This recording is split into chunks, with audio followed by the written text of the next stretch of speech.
These modulo leaks are mad, bruv. These are crazy. It is everything we expected in a way that we completely, definitely did not expect. Alright, immediately, the first bonus page even is crazy. It's got Maru sat there drawing a little doodle of a scary monster, alright? And he's drawn Sukuna. Cool. I don't even know how to take that. Anyway, on with the chapter. We get the reveal of Yuta and Maki's son. He looks just like Yuta, of course.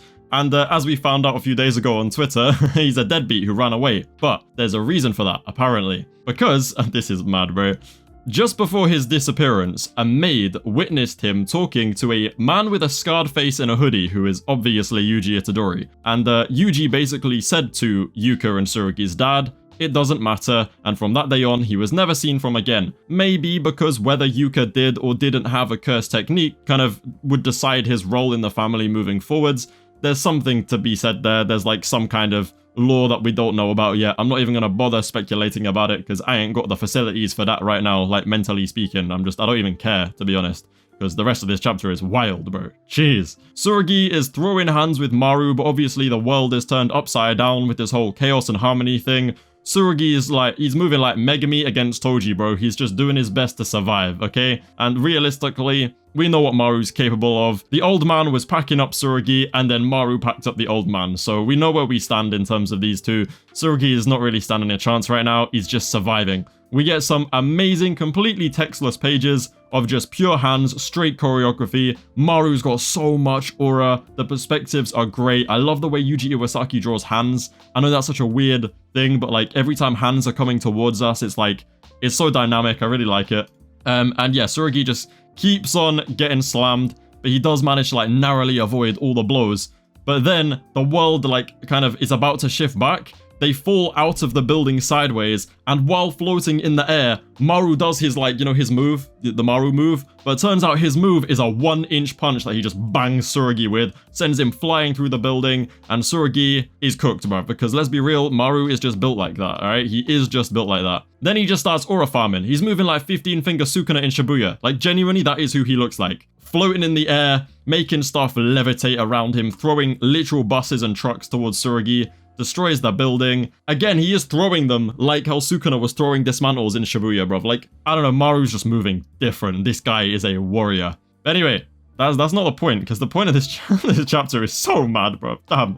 It is like a good, what, 7, 8, maybe even more pages of just straight hands and no dialogue. I think it's maybe like 10, to be honest. But then eventually we get to Surugi just being like, done. He's finished, he's lying in the rubble, and he's cooked. And like Maru's floating over him. But then the ring. Yuta's ring, it starts glowing on his chest. Alright? Oh my god, I did not expect things to go down this way. Obviously, I think we all had pretty much figured out the ring was going to be important. We all figured out that Rika probably was still bound to the ring and that we were going to see Rika at some point in Modulo. But dear god, I did not think we were going to see her used like this. This is some Bleach level stuff, bro. Page 15. Surugi says, Grandpa? And then Rika says, ah, this is the worst. You really took after that woman. Yeah, bro, Rika's angry that Yuta was banging Maki. I'm sorry, but like, I don't blame her. Anyway, Rika then emerges from the blackness. From the darkness around Surugi, we just see the mouth of Rika. Scary ass panel, bro. Just emerging from the darkness, speaking to Surugi, saying, since it's Yuta's last request, I will help you.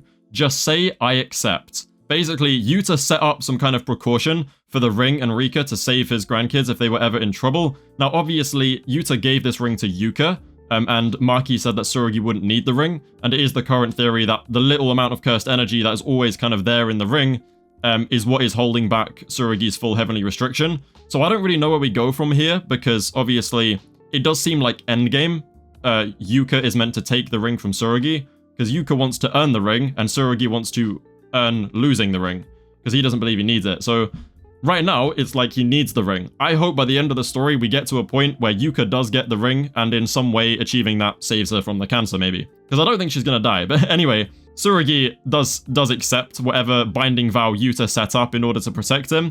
He says, I accept. Rika agrees to help him, and then Maru just shits himself. He just poos himself on the spot. He looks terrified, bro. He doesn't know what he's looking at. We get this insanely cool aura shot of like this weird, like, I don't even know how to explain it, squiggly line presence moving towards him, and Maru's freaking out. We then get one of the coldest pages in the entirety of JJK, and one of the best modifications to the power system that Gege has ever made, because oh my god, this is the coolest. Like, we all thought Rika would be back, and Rika would just throw straight hands, right? Nah, bruv. Surugi is walking towards Maru, wearing Rika like an exoskeleton, bruv. He's using Rika as an Iron Man suit. His face is turned full Rika, it looks so cool. He's got like the flowing cursed hair behind him. He looks like he's surrounded in Rika's cursed energy, which is like, right now, is he even a heavenly restriction, like, user? Is that even what he is? Is he both? Like, is this counting as his cursed energy, and he's now just...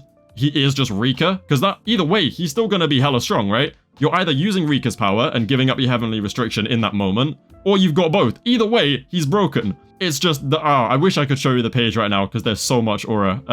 It looks so good. It's so inventive, the way that Yuta set up this kind of vow and agreement with Rika to basically allow whichever sibling needs it the most, I guess, in the moment, to literally borrow her power and wear her as an exoskeleton to just become like an absolute demon. Immediately speed blitzes Maru, punches him in the face, sends him flying through the building, and Maru is realizing like that he is just, bro, he might be a warrior, but he is not built for this. He is not built for this at all, bro.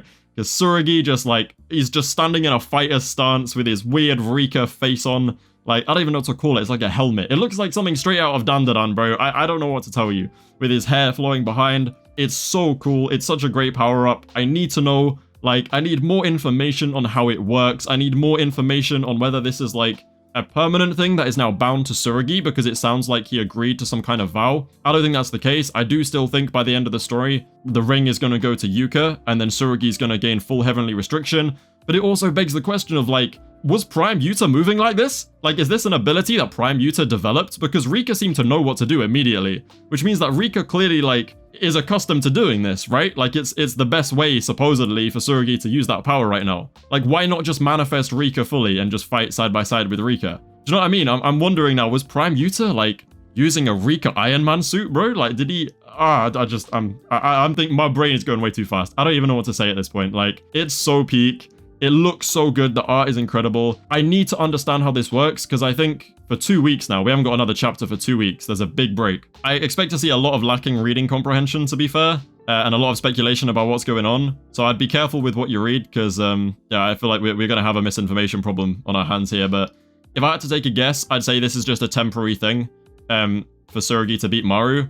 And I also do think that the Yuji and Yuta's son plot, or kind of lore, will come back into it soon, have something to do with where Yuji is, and then I do think eventually the ring still goes to Yuka and we achieve our goals here, because I need Surugi to, like, be that next Maki, bro. I don't want him to be called a Rika merchant forever. But then again, like, I don't know if you can give Rika, sorry, I don't know if you can give Yuka a Rika Iron Man suit, that much cursed energy, and mahoraga. That just feels a bit unfair, you know? So I don't know where we go from here. It is dope, though. So I can't wait for the official translations. We're gonna have to wait 2 weeks to see the next chapter. But yeah, it's mad, bro. It's mad. It's crazy. Yeah, like, subscribe, and I'll see you in a bit.